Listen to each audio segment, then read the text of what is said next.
Assalamualaikum warahmatullahi wabarakatuh. Alhamdulillahirabbil alamin wa bihi nasta'in ala umuri dunya waddin.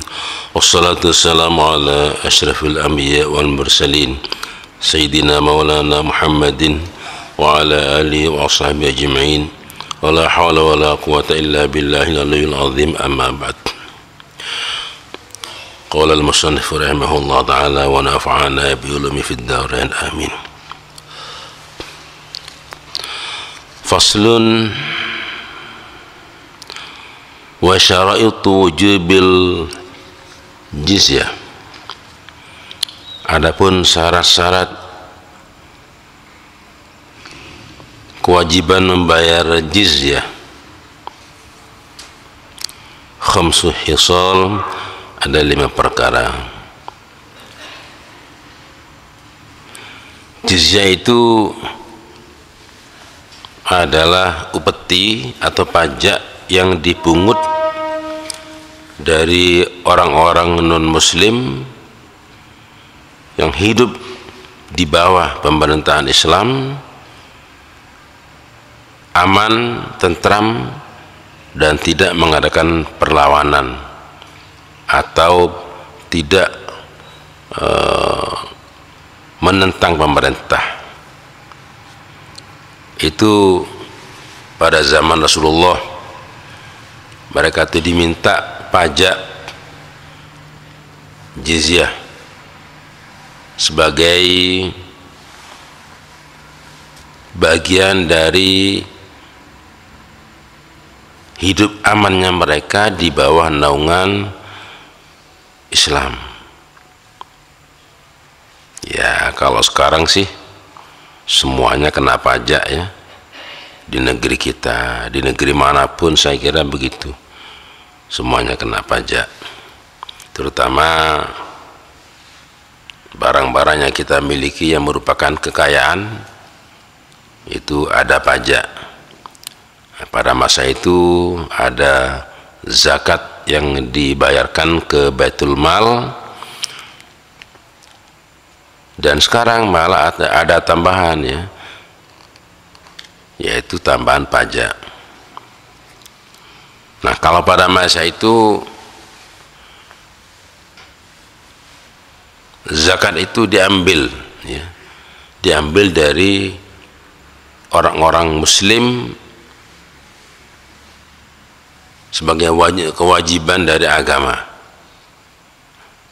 Khudh min amwalihim shadaqatan tutahhirhum wa tuzakkihim biha wa shalli alaihim inna salataka sakanun lahum. Khudh min amwalihim, perintah Allah kepada Amir, kepada Rasulullah, kepada Khalifah, sebagian dari harta benda mereka, yaitu 2,5% menurut ijtihad para imam mazhab, tutahhirhum biha, untuk mensucikan harta benda mereka. Jadi harta benda itu ada juga kotorannya yang harus dikeluarkan, yaitu zakat. Tapi kalau jizyah itu bukan zakat. Jizyah itu pajak yang diambil dari orang-orang non-muslim yang hidup di bawah naungan pemerintah Islam.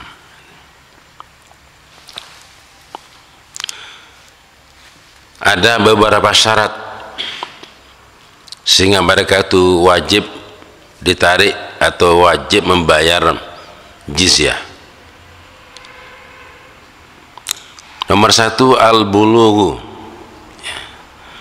Al-bulughu, anak yang sudah akil balik, wal aqlu. Al-bulughu wal aqlu.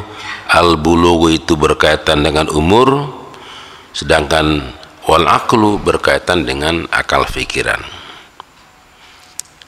Jadi ada anak yang walaupun usianya mestinya sudah dewasa, tapi pikirannya masih anak-anak ya. Ada itu anak-anak yang idiot ya, yang idiot itu tidak wajib Yang wajib itu ya usianya sampai minimal 15 tahun ya. Tapi kalau dia sudah mukallaf, sudah akil balik pada usia 9 tahun, maka dia sudah wajib diambil jizyahnya. Al-aqlu, dan berakal sehat. Kenapa? Ya sebagai bagian dari jaminan keamanan. Mereka hidup di bawah naungan Islam. Ketika dia bukan muslim, maka dia masuk kafir harbi. Nah, kafir zimmi, bukan harbi. Kalau harbi itu yang melawan ya. Itu kafir harbi, yang memusuhi, yang memberontak dan sebagainya. Tapi kalau yang tidak begitu, dia hidup dengan tenang, yang penting dia sudah bekerja dengan baik, mau jadi pedagang, mau jadi apa silakan, aman, dijamin oleh pemerintahan Islam. Nah, wal aqlu, yaitu anak yang sudah akil balik. Wal hurriyatu, dan orang yang merdeka syaratnya. Kalau dia masih berstatus budak belian pada masa itu, maka dia tidak wajib untuk membayar jizyah. Wadzukuriyatu, dan laki-laki. Orang perempuan itu tidak diminta bayar jizyah. Kok dibedakan? Memang iya. Di sini orang perempuan itu dimuliakan, ya, begitu rupa sehingga tidak sama dengan kaum laki-laki. Nah, di sini kalau nuntut emansipasi memang lihat dulu konteksnya apa. Karena kalau emansipasi itu dianggap sama laki perempuan, statusnya sama, hak dan kewajibannya juga sama, yang berat malah perempuan. Karena ada hal-hal yang tidak mungkin dikerjakan perempuan, tapi dikerjakan laki-laki ya. Paling tidak seperti itu umumnya, bahwa ada sekarang itu orang perempuan yang sampai jadi supir dan sebagainya. Itu saya yakin itu keterpaksaan. Aslinya orang perempuan itu diratukan ya. Jadi ratu rumah tangga yang dilayani oleh suami dengan sebaik-baiknya, atau suami membayar seseorang untuk melayani istrinya, misalnya mencuci, bersih-bersih rumah, memasak dan sebagainya. Tapi orang laki-laki itu kewajibannya jauh lebih banyak dibanding orang perempuan. Dia wajib mencari nafkah untuk keluarga, lalu digunakan semuanya oleh keluarga. Harta milik suami adalah harta milik keluarga, ya istri, ya anak-anak. Tapi harta milik istri itu hanya milik istri, bukan milik suami. Kenapa sering saya katakan ketika ada akdun nikah di masjid ini, kewajiban suami adalah mencukupi kebutuhan sandang, pangan dan papan, serta kebutuhan rohani istrinya. Kalau tidak sanggup ya wis, tidak usah menikahi seorang perempuan, kan nanti dosanya besar kalau dia itu mengabaikan kewajibannya.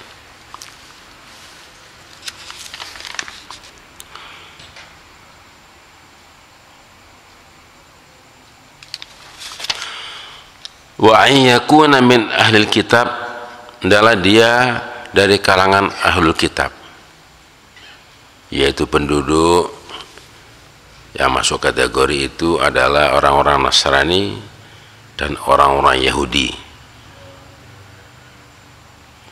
Itu yang termasuk ahlul kitab.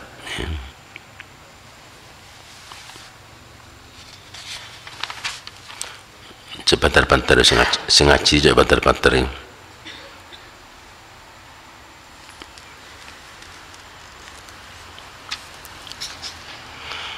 au mimman lahu syubhatu kitabin, atau dari orang-orang yang bagi dia itu ada semacam kitab suci.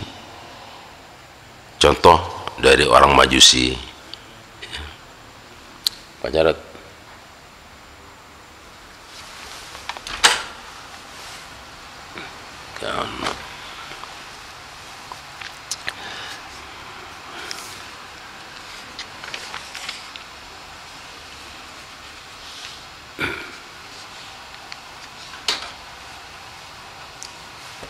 Coba terbentar ngaji.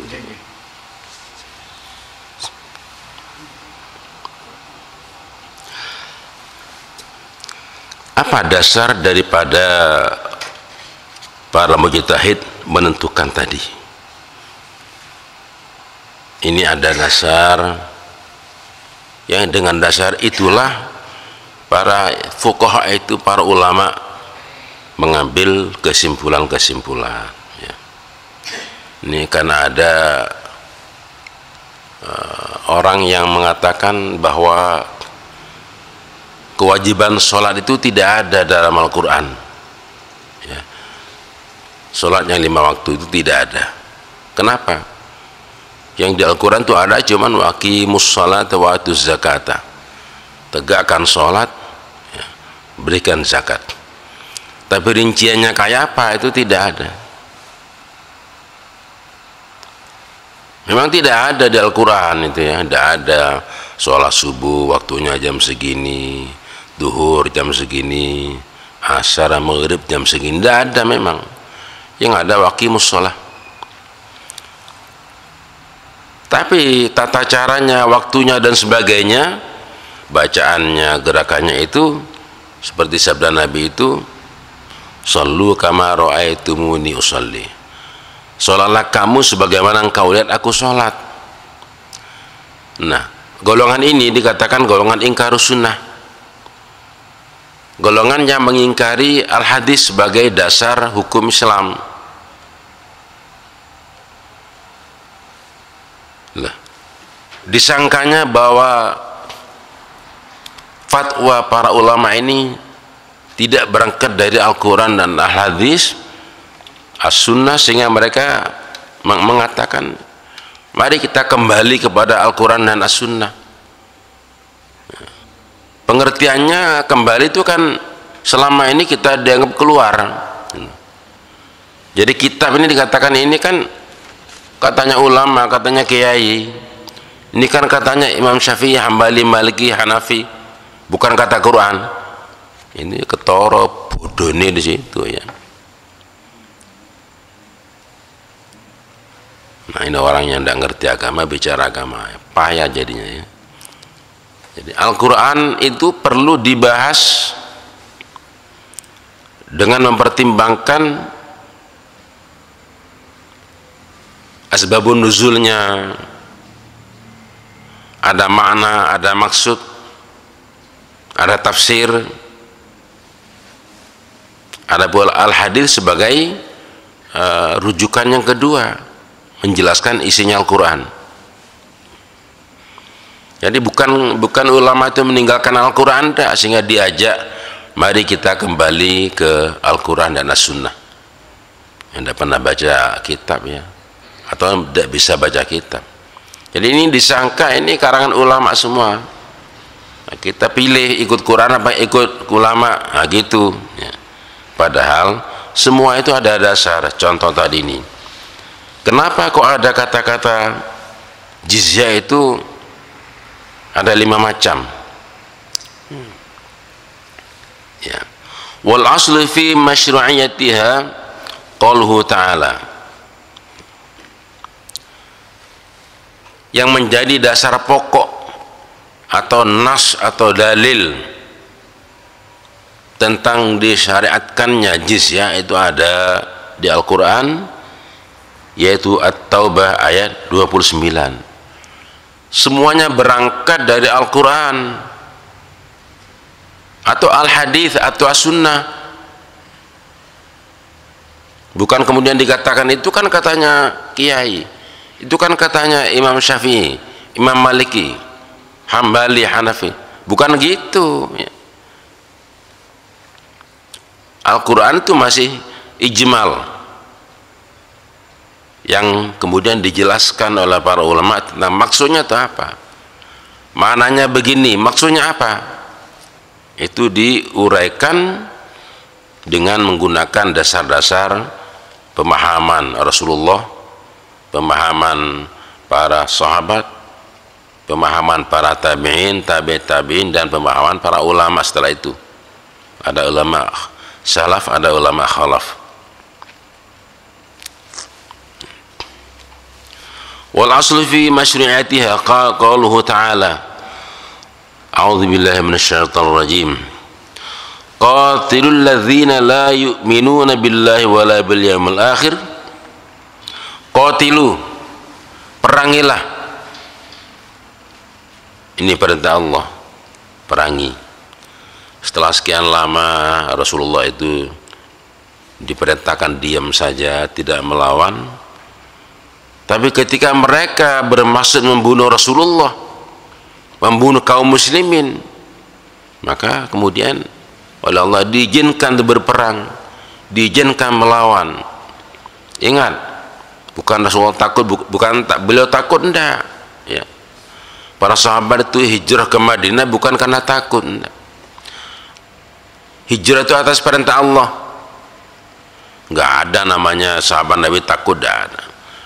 Apalagi orang sekelas Sayyidina Umar bin Khattab, Sayyidina Hamzah, Khalid bin Walid, enggak ada takut, itu enggak ada. Tapi karena oleh Allah diperintahkan hijrah dari Madinah, dari Mekah ke Madinah, ya hijrah, itu saja ya. Dan belum diizinkan berperang. Ketika mereka sudah sampai pada kezaliman mereka, akan membunuh Rasulullah dan para sahabatnya, baru Allah perintahkan, qatilu, perangilah, bunuhlah alladzina la yu'minuna billahi, orang-orang yang tidak beriman kepada Allah. Ini ciri-ciri orang kafir, orang musyrik pada masa itu. Wala bil yaumil akhir, dan yang tidak percaya kepada hari akhir. Ingat, ini konteksnya pada masa itu, ketika kaum muslimin terancam untuk dibunuh. Karena kalau ini dibawa ke sekarang ya, ini kan perintah Allah. Siapapun yang tidak percaya kepada Allah, kepada hari akhirat, maka Allah perintahkan kita bunuh mereka. Ini sampai kiamat dan mari-mari ya. Pada zaman Nabi wafat waktu itu masih ada, masih banyak orang kafir, masih banyak, dan sampai sekarang masih banyak. Nah, lalu bagaimana kayak gini sekarang? Manakala kaum muslimin terancam keselamatannya, diserang oleh siapapun yang bukan orang Quraisy untuk masa sekarang, maka ini kita berlakukan ya, perangi mereka itu, yaitu orang-orang yang telah memerangi kamu selama ini, yang berusaha membunuh kalian. Perangi, diizinkan oleh Allah, bahkan diperintahkan. Wala yuharrimuna ma harramallahu wa rasuluhu, dan mereka tidak mengharamkan apa yang diharamkan oleh Allah dan Rasulnya. Ini halal, padahal haram ya. Wala yadinuna din haq, dan mereka tidak beragama dengan agama yang benar. Siapa itu yang disuruh perangi oleh Allah itu? Minal ladzina utul kitabah, dari kalangan ahlul kitab, kalangan Yahudi, Nasrani, Majusi ya, maupun Majusi.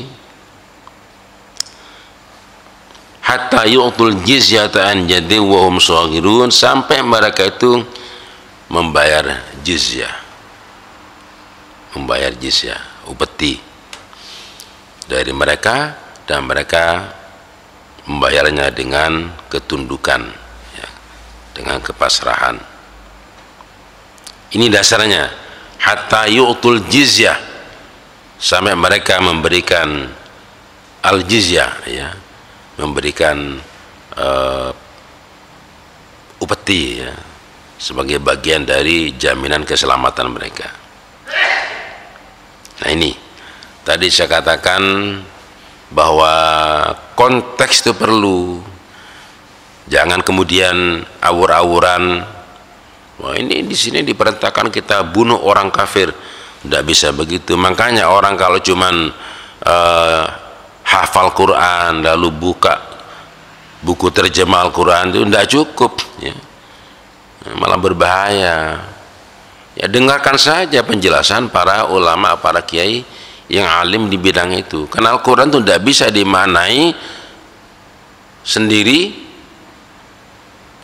kecuali yang sharih, ya, yang jelas, tanpa menyertakan al-hadis, karena itu merupakan penjelas dari Allah yang disampaikan lewat Rasulullah Sallallahu Alaihi Wasallam.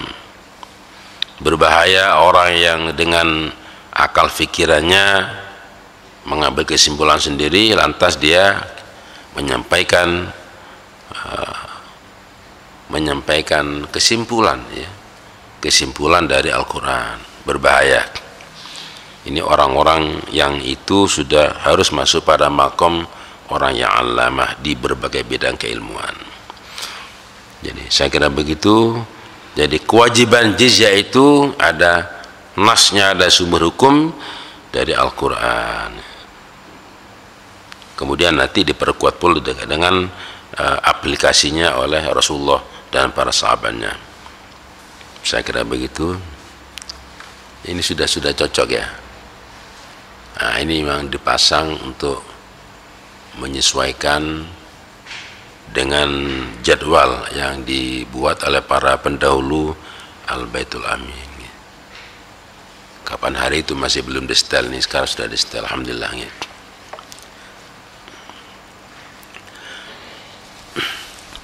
Alhamdulillahirabbil alamin, hamdan yuwaffi ni'amahu wa yukafi mazidah.